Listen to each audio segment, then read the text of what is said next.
Welcome to the Kratom Sobriety Podcast. My name is Charlie. This is episode 139. A quick note before we get to our interview. This is going to be our last Wednesday episode with a Kratom Quitter interview. We're going to be switching gears and going back to having our interviews with quitters to be on Sundays.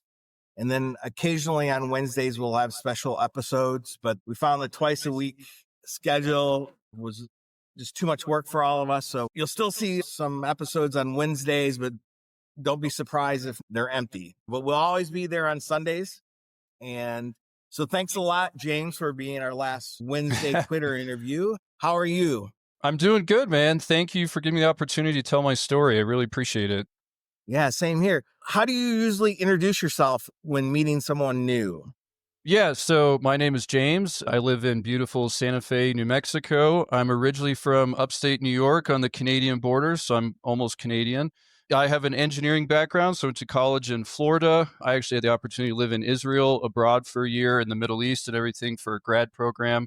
I'm in engineering field now. My job is a little sensitive, so I'm going to leave it at that, but I was in a purely engineering role for about 7 years, and now I'm on the sales side for a robotics company. I actually manage a team of 6. Total portfolio is about $65 million, so it's a high-profile job. Yeah, and I'm married to my beautiful wife, married for 5, together for 10 years. We are polyamorous, so I have a girlfriend as well of a year now, just shy of a year. We have 4 pugs, no children, and yeah, that's about my story. Other than your pups, what kinds of things bring you joy, or how do you Sure. relax in your free time? I'm a big history buff, so I love reading history, watching documentaries. I love collecting analog stuff. Charlie, I know we're on video. You can see I've got an old TV and a VCR behind me. I collect Yes. VHS tapes, old video games, Nintendo, Super Nintendo. I like that. I also have a couple of vintage cars that I tinker with and restore. I do car shows and that sort of thing. Bunch of traveling as well, which we'll talk about on the Kratom side of things. But I used to have to smuggle it into countries, which was a blast. But yeah, and then outdoor stuff, working out. I try to run 4 or 5 days a week. I live in the mountains, so hiking, skiing, etc. Yeah. Sounds like a real full life. Any 8 tracks? So it's funny. I just installed a radio on my 1970 Challenger, and it's like Bluetooth and all this stuff. But I'm in the hunt for a vintage 1970 Dodge 8-track player, so I can have that as well and start collecting those. I am a big vinyl record collector. I got into it almost 20 years ago now. It's hard to believe, my early teens. I probably have over 1,000 of those. Big sci-fi fan, so I'm proud. I have all the original Star Wars vinyl records and stuff too, which is really cool. My first car was a 78 Cordova, and it had Beautiful. an 8-track in it. Beautiful. Yeah, Yeah. they sell these suitcases you can fit in the trunk, and you can store all your 8-track in this big suitcase. Ah. When is your Kratom quit date? It was November 2nd, 2024. So today is day 169 for me. And knock on wood, I'm proud to say I've not had a relapse as well. It's going on 6 months. Yeah. How were you introduced to Kratom? Why did you first try it? Man, so this is where it gets complicated. So my father he's a recovering but alcoholic. So I always had this big guard for drugs and alcohol and stuff. I enjoy having a drink or two, but I always self-monitored very well. If I thought my drinking was getting out of hand, I'd put the brakes on and that sort of thing. In college, I dabbled in psychedelics and pot, and I still occasionally will smoke a joint, watch an 80s movie or something. But it was introduced to me because, like I said, engineering background. So during COVID, we were under lockdown and I really couldn't get traveling to the field to my customers and stuff. I was working 8 hours a day on my computer in this high end job. And I was so bored during COVID, I took a night job at Sprouts just to get out of the house as an excuse to interact with humans. And in Colorado, where I was living at the time, you had to have an essential workers pass to go and do certain things. So that got me the pass and I got the vaccine early and all this stuff, right? At Sprouts, had the joy of interacting with Gen Z who were like coming of age at like 16 to 20 years old and thrust into this crisis of COVID, and they're all struggling. We used to go to the parking lot at 9 o'clock at night and do a little shooter of Fireball or smoke a joint. And it was fun for a guy in his 30s to hang out with these young kids and pretend like I was young. One of the kids there, though, knew that I had stomach issues. He dealt with neurological stuff and IBS and different. He was 6'7" and had a real messed up spinal cord, so he dealt with pain a lot. And he said, "Hey, I know James, you have IBS as well. This is something I've used to help," and it was kratom, and I never heard of it before. And he just put a scoop in water, and I drank it. And two things happened. I noticed that it gave me like a nice little bump of energy, and I felt pretty good, but I went to the bathroom and had an amazing, peaceful bowel movement on demand, which was so rare for me. And I was like, wow, this was like incredible. I'm in no pain in my stomach, and this movement just occurred. Where did you get this? And in Colorado, he sent me to this facility where he got it called My Clean Kratom or Clean Kratom. I'm not sure what they go by now. It was very high end. It was not like your vape shop kratom or gas station stuff. Think of like a medical marijuana high end dispensary. They had yoga music playing, they had plants on the inside, they had specialists that knew all different strands and stuff. And they were truly like a very specialized professional environment. And it got past this guard I had about drugs. It's a supplement and not as only as addictive as coffee kind of thing. And and it was like a mile from my house. So I started going there and buying my kratom. And the lady who ran it, I don't remember her name, but somebody can Google it. She was instrumental in the 2016 lobby to make it deregulated. And I thought that was like a badge of pride because this thing was helping me so much. And I trusted her. She had somewhat of a medical botanical background. So all my trust was put in this thing. Did you do any research on it at that moment? I did a little bit, but this was 2021. I used for about 3 years and some change. In 2021, the kratom landscape was very different than I think it is now. You had a lot of influencers on YouTube and stuff like promoting how great this miracle thing was. You Googled it and you would get maybe some results from like a scholarly article or like the federal government about the warnings, but every neutral post was always like actually in favor of it. People were always touting the benefits of it and that sort of thing. So I just left it at that. And I thought, oh, it's deregulated. It's marketed as a supplement, and I was using such low dose at the time that the idea that it was an opioid or something never even popped in my mind. I had been in surgeries before. I was on hydrocodone for 3.5 months and gave it up cold turkey when the doctor said you've had enough, and it was no problem for me. And in low doses, this stuff did not feel the same as hydrocodone did. Traditionally, kratom is a remedy for diarrhea. Did it work for your IBS? Oh my God. So it worked until it didn't, which we'll get into why I decided to quit. Okay. But for the majority of the 3 years I used it, for the stomach issues specifically, it was amazing for somebody who suffers from IBS. Before Kratom, I did all the different diets. I had worked with stomach doctors. I'd had a colonoscopy and endoscopy in my 20s, which is very young for that kind of stuff. I'd been examined inside and out. I tried all different medications. It got to the point where the doctors just said, you have IBS. We've done everything we can. We don't know what to tell you. And they wanted to put me on like SSRIs. They said it was anxiety based. And I'm like, I'm sorry. I don't believe that. It was pretty debilitating pain though. So for my entire career, I travel a lot. On a good day, I would just be extremely gassy and in pain. I dealt with routine swings of diarrhea to severe constipation. Being in your 30s in a very high end professional job, shitting your pants. Oh, sorry. Can I swear? I didn't even time out. I didn't even ask Yes. that. Okay. Let me start over then.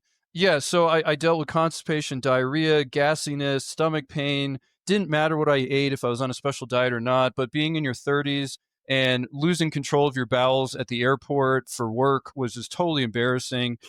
And I used to have to travel with underwear in my backpack and stuff because you never knew what would happen. For the first 2.5, 3 years or so, controlled all of that. I would take my morning dose. I would have a great BM because, again, it helped with the diarrhea side of things. So I would actually drink coffee with Kratom to get an up down effect, I guess. And that was it. For the rest of the time using Kratom, I never thought about my stomach. I never had pain. I never had to worry about what I was going to eat, how far I was from a bathroom. It totally gave me freedom in a way that I had not experienced in years. So what I'm diagnosed with is called IBS-CD, which is constipation diarrhea. You get a little bit of both, which is great. But for whatever reason, Kratom, I think in the lower doses, acting as a stimulant helped with both. I don't know, but it just gave me regularity. I would go to the bathroom once a day, every single morning with my coffee and Kratom, and then I could just hit the road and do whatever I needed to do. no longer debilitated by pain or worried about how close I was going to be to a bathroom. That bundle of situations can make kratom attractive. It's solving a medical condition that you've had a chronic problem with without any resolution. And then you go to a high end store and there's a story behind it where they fought against the government and won. And so many people between that, it can solve at the beginning some medical problems. And with the story behind it, it can be attractive. So did you, up to that point, avoided any drug dependency or addictions? Yeah, this is my only addiction that I've been aware of in my life. And I really, knock on wood, hope this is the only one I have to deal with. Recovery and addiction, man, I have so much empathy for people in the world now that go through this. It has been so tough. But yes, I never had an addiction prior to this. So, how did your kratom use evolve over time? Yeah, in the beginning, I really only used it once or twice a day, so maybe 5 grams max a day. And for the listeners, I never even knew what extracts or the big boy pills or 7-OH. I didn't know what any of that was until after I'd quit and I started scouring the internet for support and everything. I only used green powder the whole time for the 3.5 years or so that I used. But yeah, for the first 6 months or so, it was probably less than 5 grams a day. I would take it in the morning with my coffee and have my movement. And then sometimes I'd have a second cup of coffee in the afternoon and I would take some then, or maybe I would take 1 gram before working out with my pre workout. And that kind of helped me relax in the gym and have a better workout. And I honestly maintained that for about 6 to 8 months, very regimented, not increasing my dosage.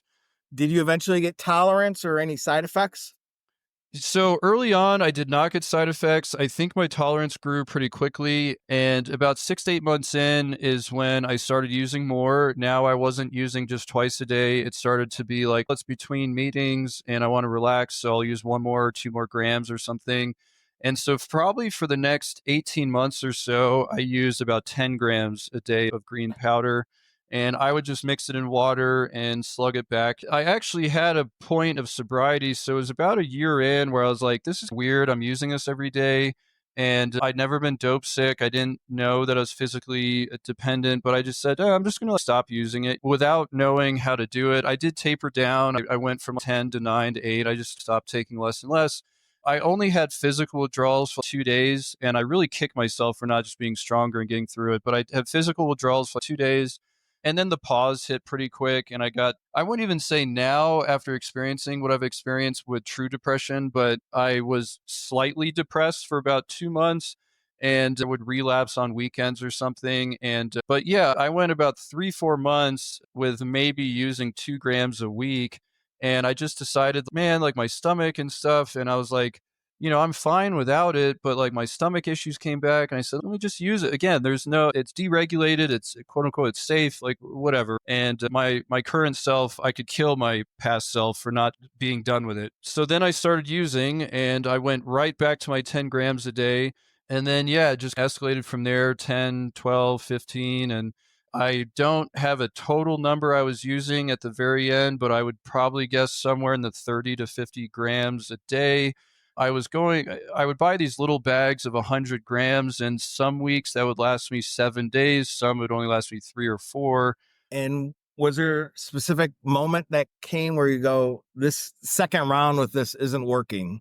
So there was 2 events that happened in 2024.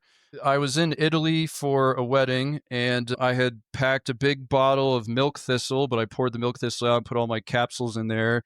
And I brought it with me. In the first couple days, I was using just like how I'd use at home, not thinking about my limited quantity. And like day 3 or 4, I realized I need to count how many I brought. And so I did. And I divvied out, okay, this is how many capsules I can take each day. That way I won't miss a day or whatever. And first off, I realized how crazy that was. But second off, I basically had to do a taper while I'm on this beautiful Italian vacation. And I wasn't in the best mood. I was withdrawn. And on the plane ride back, I woke up in the middle of the flight in full withdrawal with restless arms and legs and stuff. And so I had to go to the bathroom and use. And I'm like, this is just crazy. I need to square down a date and figure out when I'm going to get off of this. That was in July. Late October, I started because my usage had just kept growing since then. October, the stomach thing came back around again. Kratom worked until it didn't. So all through October, I was dealing with severe constipation just in order to get a movement now. Kratom wasn't helping. I'm sure it was hurting. And I was taking laxatives all through October just to have a movement. And then I actually wound up in the hospital. So I did not use the bathroom for 10 days. And my stomach was distended and I was in pain. And in the back of my head, I'm thinking, is this my liver or something from Kratom? I didn't know. And so I had impacted stool, probably from the opioid use. I was able to luckily get by with just an enema, and that cleared things up. But I went home and I told my wife, hey, I'm going to quit Kratom. I don't really know what's going to happen, but I know there's going to be withdrawals and everything. So I moved into the guest bedroom and it was almost a month of hell. It was 2 weeks of severe physical withdrawals, severe restless arms and restless back, like my spinal cord. No sleep at all for about 12, 13 days, maybe 30 minutes here or something. I tried cannabis and I would just get stoned and stare at the ceiling and be dealing with restless arms. I tried all the stuff on Reddit, liposomal vitamin C. I was taking thousands a day and that didn't help at all. Black seed oil, you name it. I tried it and I just weathered the storm. And about 2 weeks in, I started to sleep a little regularly again. During that first 2 weeks, I was going to the bathroom 50 to 60 times a day and I was not eating. So like I couldn't even sleep through the night because I was going to the bathroom every 10 minutes, 15 minutes. I ended up losing, I was 170. And when I started eating again, I was 144. So I'd lost almost 30 pounds in about a month. And now I'm 165 and eating like a horse again. So I'm good. But the physical withdrawals were an absolute nightmare. And that was tip of the iceberg when the mental stuff hit, of course. When did things start to feel better? So around 30 days is when I started sleeping more normal again. I started eating like a horse. I could work out and stuff. So I started running again. I was traveling a little bit for work. I was still like down in the dumps and depressed and everything. And so I kept setting these goals for myself. If I hit 30, I'll be okay. If I hit 60, I'll be okay. Around day 60 is when pause really hit hard. And it was not just the anhedonia, it was the anxiety and the depression. And I felt like I was in physical withdrawals again because I was sleeping for a month and now I couldn't sleep because of all the brain chemistry issues. That's when I started to seek medical help. So I started with a psychiatrist and we ended up doing ketamine therapy. I did 6 infusions over 2 weeks. I had beautiful trips and things like that. The effects would only last about 2 days and then I'd come right back into anxiety, depression again. I had a major trade show for my job and I needed to function. So this doctor decided we're going to get you with a therapist and a psychiatrist to take a more traditional approach. In the meantime, here's a script for 1 milligram of Xanax. Use it once a day. Did not go over the precautions with me, the drug. So I used it for about 2.5 weeks. I'd use half a milligram during the day to function at work and then half at night to sleep. And then my new psychiatrist was like, we can't do that long term. So we need to get you off. So that was around day 90. And this is where the mental stuff just totally took over my life. I was off of Xanax now and off of Kratom. And I went into full blown Xanax withdrawals after only a few weeks of use, which was almost worse than Kratom. I had no physical symptoms, but my heart was racing all day. I had what's called rebound anxiety. So now my anxiety was worse than it was before. Suicidal ideation and thoughts were constant all day. I couldn't function at work. I couldn't do anything. It got so bad that my wife actually removed the guns from our house because I didn't know what I was going to do. I had totally lost my sense of self. And I was emailing you guys saying how much I wanted to do the podcast, but I was in this mental space where I just had no capacity to do anything. Then the psych ended up putting me on a bipolar medication called Vraylar, which worked a little bit, but I was dealing with severe spikes of anxiety, depression still. I started to function a little bit, but that came with physical side effects, shakiness of the muscles and instability and what's called akathisia, like this feeling like you're itchy under your skin. You want to go run, but you're trying to sleep. It made no sense. So I was only on that for about 10 days, got off of that. And then we tried Lexapro and we did a genetic test called GeneSight where you test to see which SSRIs are compatible or not. So we started Lexapro and it took about a month to get the GeneSight back. So in March, I had 2 weeks of feeling totally normal like myself. I was taking low dose of Lexapro. I felt happy again. I felt happy to be awake. I was exercising, sleeping, eating, going out, drinking. And 2 weeks, I had motivation and dopamine, and it was incredible. But during that time frame, I had all I could think about was relapsing. Oh, I'm on the road for work. Nobody will know if I just go to a gas station. Maybe I could Yeah. get one of those extract shots and I'll make it last 4 days. I'll take a little bit every day or something. And I realized that point, even when I mentally felt normal, I had a lot more work to do. And then late March or so, I hit a breaking point where all of a sudden the wave of depression, anxiety came back full throttle. And we're still waiting on the gene results to come back. So she upped my Lexapro. She doubled it from 10 to 20. I now know that Lexapro caused the depression come back. So we got the genetic results back. Lexapro's on my no-no list. My liver breaks it down. So even though you're taking 20 milligrams a day, the amount that got to my brain was sometimes 0, sometimes 20, sometimes 11 and a half, 8, 2, 1, whatever. So I was constantly going up and down in dosaging because the way my liver breaks it down. So that wasn't good. So that's actually when we decided to try medically assisted treatment with Suboxone.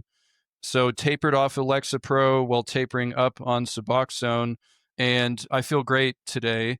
So they started me at 6 milligrams Suboxone, which I only took once, one day, and I could not function for 3.5 days. I was so out of my mind, stoned off of this stuff, right?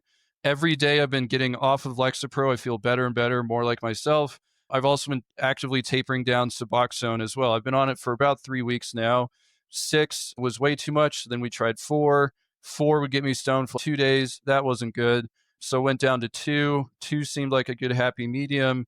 Stayed on 2 for about a week. And then there was an issue with my pharmacy and stuff. So I had to cut my dose in half from 2 to 1, just so that way I wouldn't run out. So then I was at 1. And then I was like, I didn't really notice a difference negatively going from 2 to 1. And in fact, I feel better. So now I'm actually at a half of a milligram every day. So I cut the 1 down to half. And it's a happy medium. I don't abuse it. I've got a lot of extras because my prescription says 2 milligrams a day, but I only take half. So I've got a stockpile.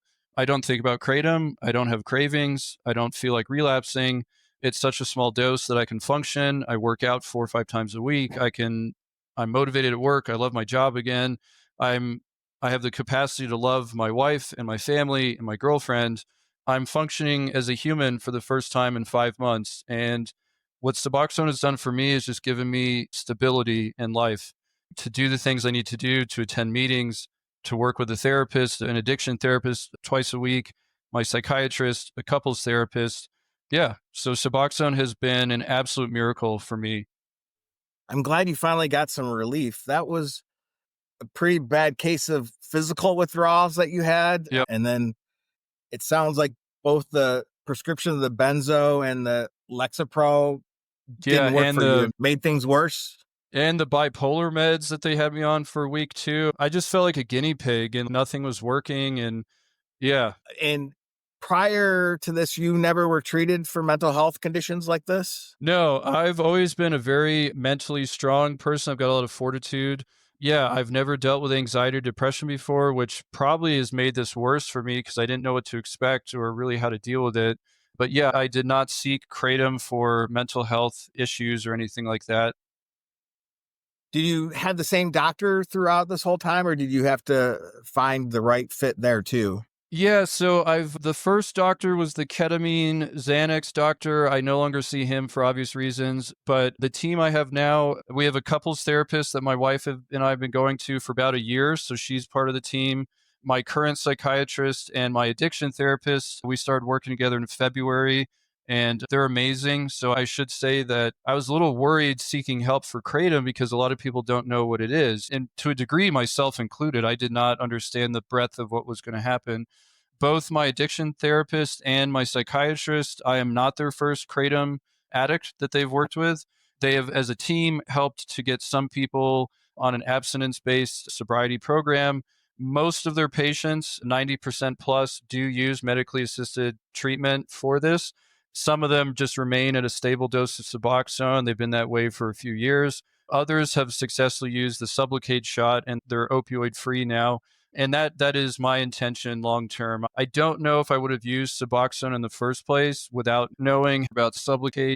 Sometimes even now when I get a little anxiety about taking this medication, I remind myself, this is not forever. This is a speed bump in time of my whole life.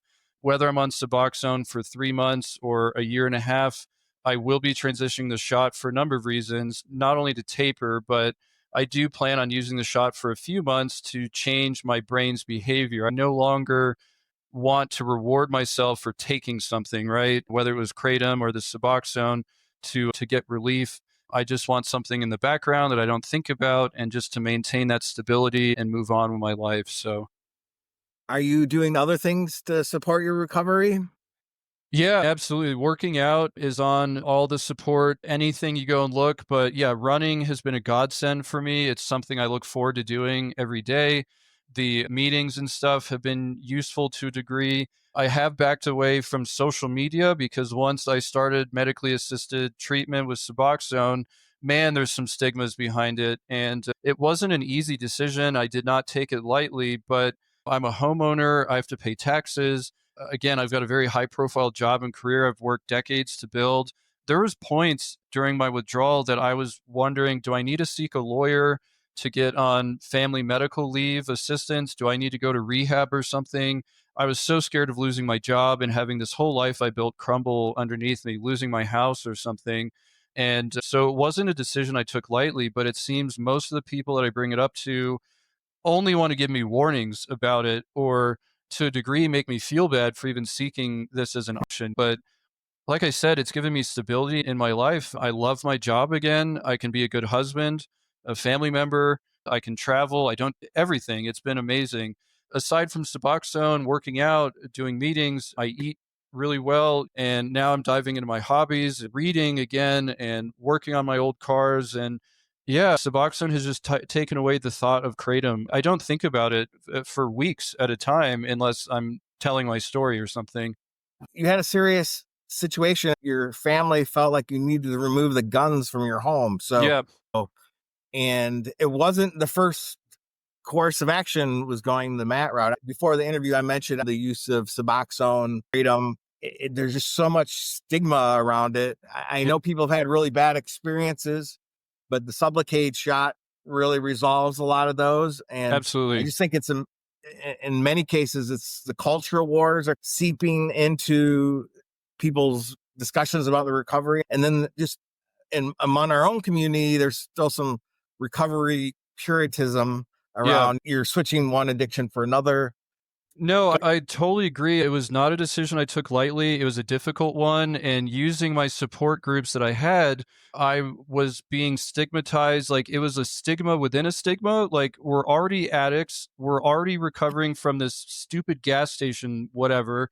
And here's a viable option for some people. It's not for everybody.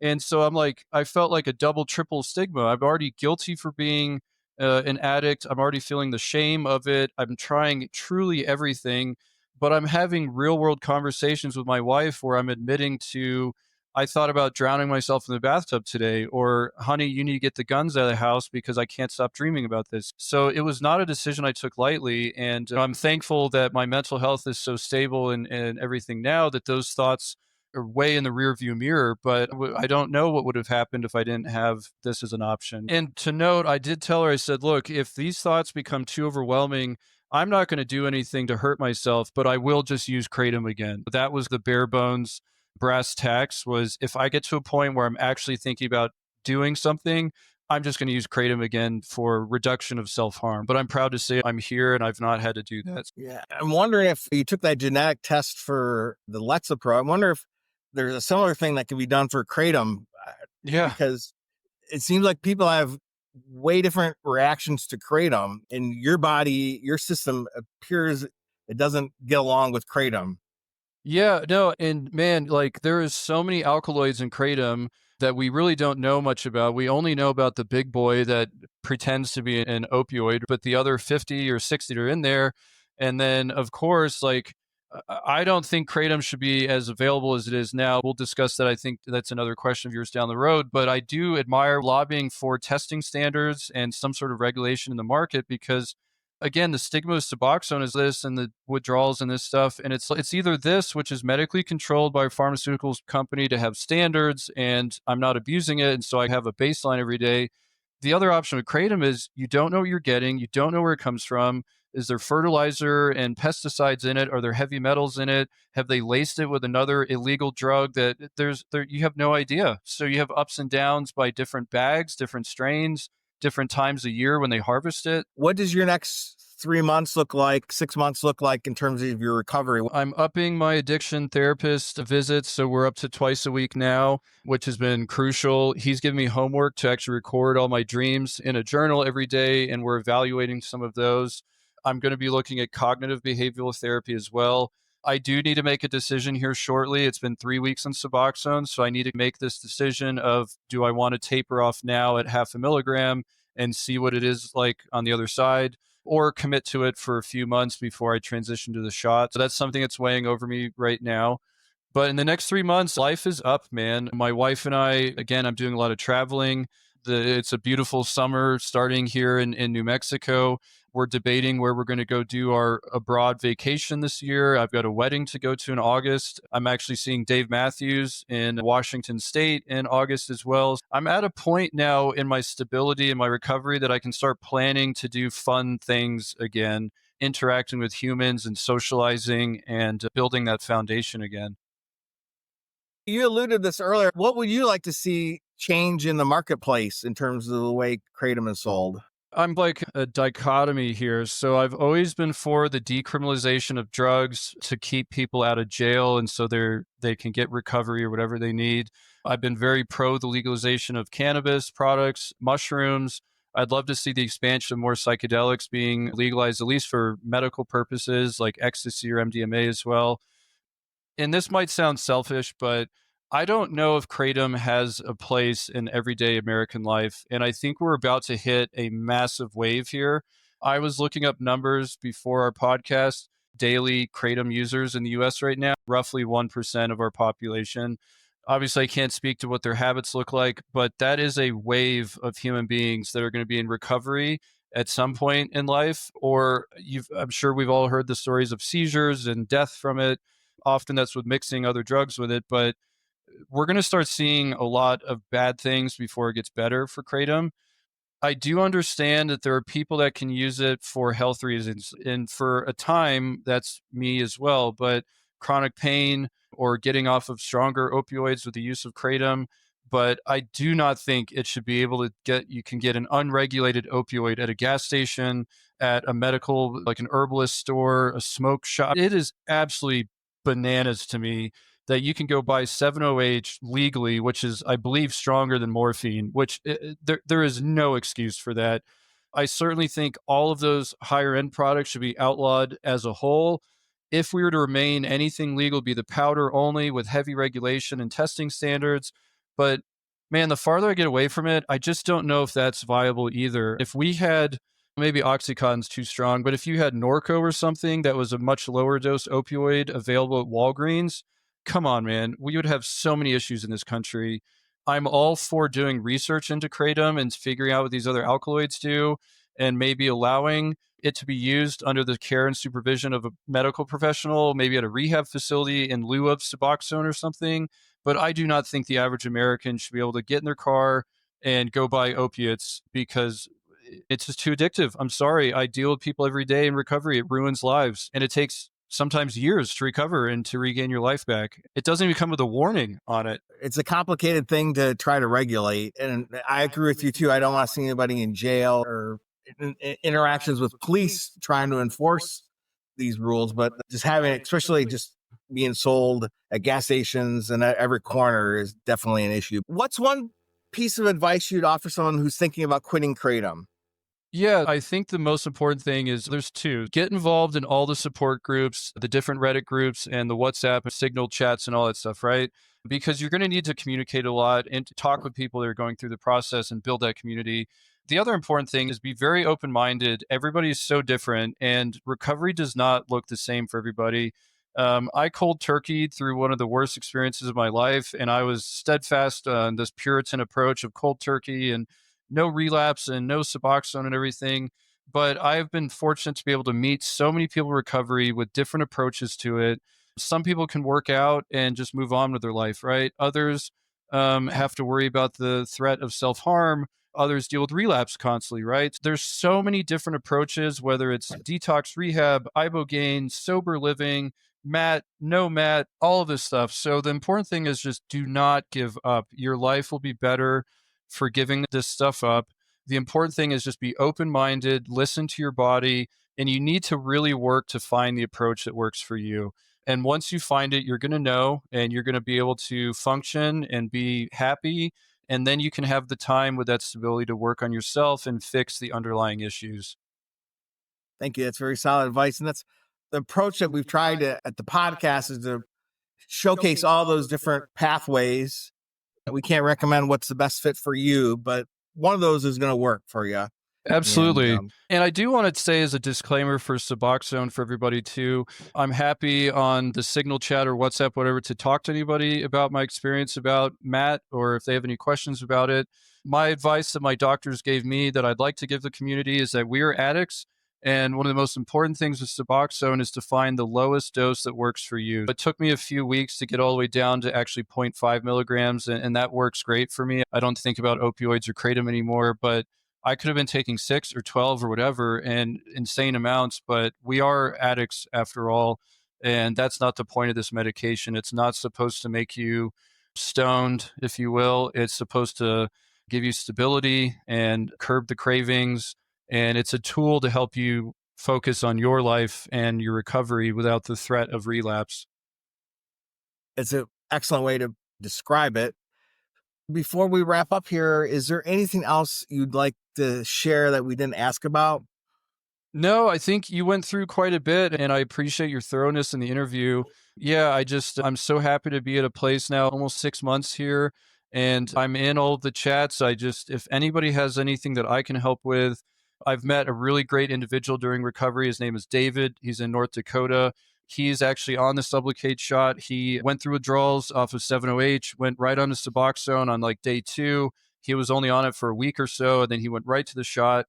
That is one of the things that the FDA just recently changed. So rather than being on Suboxone for 2 weeks to transition the shot, you only need one strip to prove that you're not going to go into precipitated withdrawals. And then the next morning you can get the shot. And David, if you're listening, man, you're doing such a great job. I've been able to help coach him on some of the things he's been going through. And that's so important to get involved with people like that. So, yeah, I just want to offer my help to anybody. I'm glad you were able to give it back and pass it on. That's great. And the main barrier for the shot is cost. What I can hear, if you don't have insurance that will cover it. Thank you so much for being on the show today. And we appreciate your story, and I'm sure it'll help many people. Yeah, thank you, Charlie. And thank you for all that you do and everybody on this podcast.